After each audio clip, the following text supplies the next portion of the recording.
पिछली एक वीडियो में हमने बात की थी लॉ ऑफ अट्रैक्शन की। उस वीडियो का लिंक हमने डिस्क्रिप्शन बॉक्स में डाल दिया। तो हम बात कर रहे थे लॉ ऑफ अट्रैक्शन की, इसके मायने कहाँ हैं, कितने हैं, उस हर पहलू पे चलो जरा कुछ बात करते हैं। न्यू इरा वर्ल्ड यानी कि नए युग की नई दुनिया में फिर से आपका स्वागत है।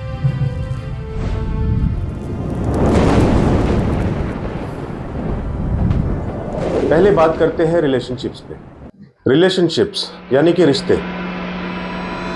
आप अपने संबंध लक्ष्यों की प्राप्ति के लिए लॉ ऑफ अट्रैक्शन के कुछ तत्वों यानी एलिमेंट्स का उपयोग कर सकते हैं कि असुरक्षा का डर जैसे मुद्दे आपको मजबूत संबंध बनाने से रोकते हैं, तो आप उन पर काबू पाने के लिए कदम उठाना शुरू कर सकते हैं। अपने रिश्तों को सकारात्मकता यानी कि पॉजिटिविटी के साथ अपनाने से आपको स्वस्थ रिश्ते बनाने में मदद मिल सकती है। कैसे, इस पे बात आगे करेंगे। पहले विभिन्न पहलुओं पे जरा नजर डाल लें। एक पहलू है काम, वर्क। लॉ ऑफ अट्रैक्शन अपने व्यावसायिक लक्ष्यों की प्राप्ति के लिए भी उपयोगी हो सकता है, जबकि लोग कभी कभी गलती से यह विश्वास कर लेते हैं कि केवल आपके कैरियर की आकांक्षाओं के बारे में सकारात्मक सोचने से पॉजिटिव परिवर्तन सामने आएंगे।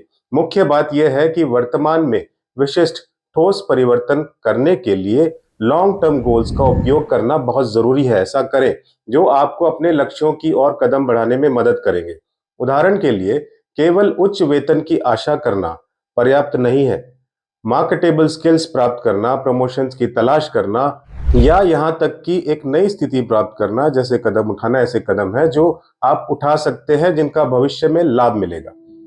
लॉ ऑफ अट्रैक्शन के अनुसार अपनी ऊर्जा को सकारात्मक तरीकों से फोकस करना भविष्य में आपके जीवन में पॉजिटिव चेंजेस लाएगा।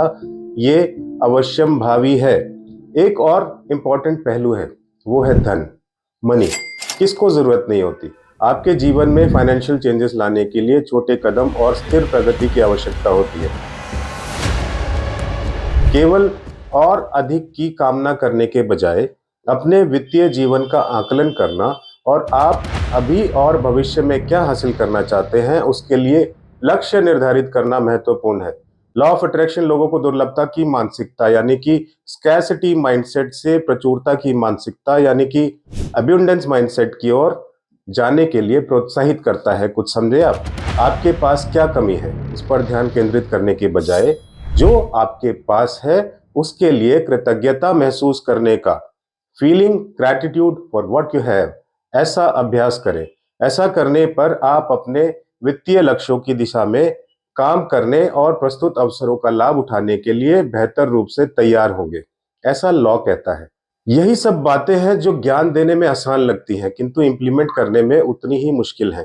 तभी तो सक्सेसफुल लोगों की संख्या जो है काफी कम है दुनिया में। अब सवाल वही है, how to use positive affirmations, सकारात्मक पुष्टि का उपयोग कैसे करें। लॉ ऑफ अट्रैक्शन का प्रभाव आखिर क्या है? जबकि लॉ ऑफ अट्रैक्शन में वैज्ञानिक समर्थन का अभाव है, समर्थकों का सुझाव है कि यह किसी व्यक्ति के जीवन में सकारात्मक परिवर्तन ला सकता है। लोगों को इस दर्शन से लाभ का अनुभव होने के कुछ कारण इस प्रकार से हैं, इस पे हम बात करते हैं। स्पिरिचुअल इफेक्ट्स यानी कि आध्यात्मिक प्रभाव। लॉ ऑफ अट्रैक्शन परिणाम उत्पन्न कर सकता है क्योंकि यह लोगों की आध्यात्मिकता में प्रवेश करता है। आध्यात्मिकता स्वयं विभिन्न प्रकार के स्वास्थ्य लाभों से जुड़ी है, जिसमें कम तनाव, बेहतर स्वास्थ्य, लो डिप्रेशन और बेटर ओवरऑल वेलबींग शामिल है। कई लोगों का मानना है कि यह दर्शन ईश्वर का ब्रह्मांड को हमारी इच्छाओं के अनुरूप बनाकर काम करता है। यह धारणा बताती है कि सभी लोग ऊर्जा से बने हैं और यह ऊर्जा विभिन्न फ्रीक्वेंसीज पर संचालित होती है। इस वजह से फ्रीक्वेंसी ऑफ एनर्जी को सकारात्मक विचारों के साथ बदलना महत्वपूर्ण है। विशेष रूप से जो हमारे पास पहले से है उसके लिए आभार व्यक्त करना यानी कि सेंस ऑफ ग्रैटिट्यूड। मेरी अपनी जिंदगी में ऐसी कितनी घटनाएं हुई हैं जिनमें उलझ के एक समय ऐसा लगता था कि अब शायद जी नहीं पाएंगे, किंतु लॉ ऑफ अट्रैक्शन ने ना जाने कैसे बचा लिया। ना जाने पॉजिटिव थॉट्स की उन पॉजिटिव वाइब्रेशंस ने कहां से आके संजीवनी का काम किया, कितना कुछ अचीव किया, कितना कुछ पाया भयावह परिस्थितियों से निकल के भी। किंतु परिस्थितियां भरी हैं दुनिया भर की अलग अलग थॉट प्रोसेस और वाइब्रेशन से। आज की इन परिस्थितियों में दोस्तों कभी कभी समझ नहीं आता क्या करें, किस और जाएं, किंतु एक विश्वास है कि सब सही होगा। यह विश्वास ही आपको ताकत देता है। ऐसी मुश्किल की परिस्थितियों में जाने अनजाने आप उनको भी नाराज कर लेते हैं जिन्हें आप सबसे ज्यादा प्यार करते हैं, किंतु ये टेम्पररी होता है। ये सब कह के आपके इमोशंस को टटोलने का हमारा मकसद नहीं है। मकसद है आपको समझाने का कि ये सच में काम करता है। कृतज्ञ सकारात्मक विचारों और भावनाओं का उपयोग करके और अपनी निराशाओं के बजाय अपने सपनों पर ध्यान केंद्रित करके हम अपनी ऊर्जा की फ्रीक्वेंसी को बदल सकते हैं। और लॉ ऑफ अट्रैक्शन हमारे जीवन में सकारात्मक चीजें लाता है। हम क्या आकर्षित करते हैं यह इस पर निर्भर करता है कि हम अपना ध्यान कहाँ और कैसे केंद्रित करते हैं।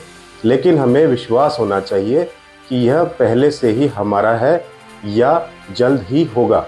टॉपिक बहुत वास्ट है, इसलिए हमने छोटे छोटे एपिसोड्स बनाए हैं। आगे बात जारी रखेंगे। प्रणाम।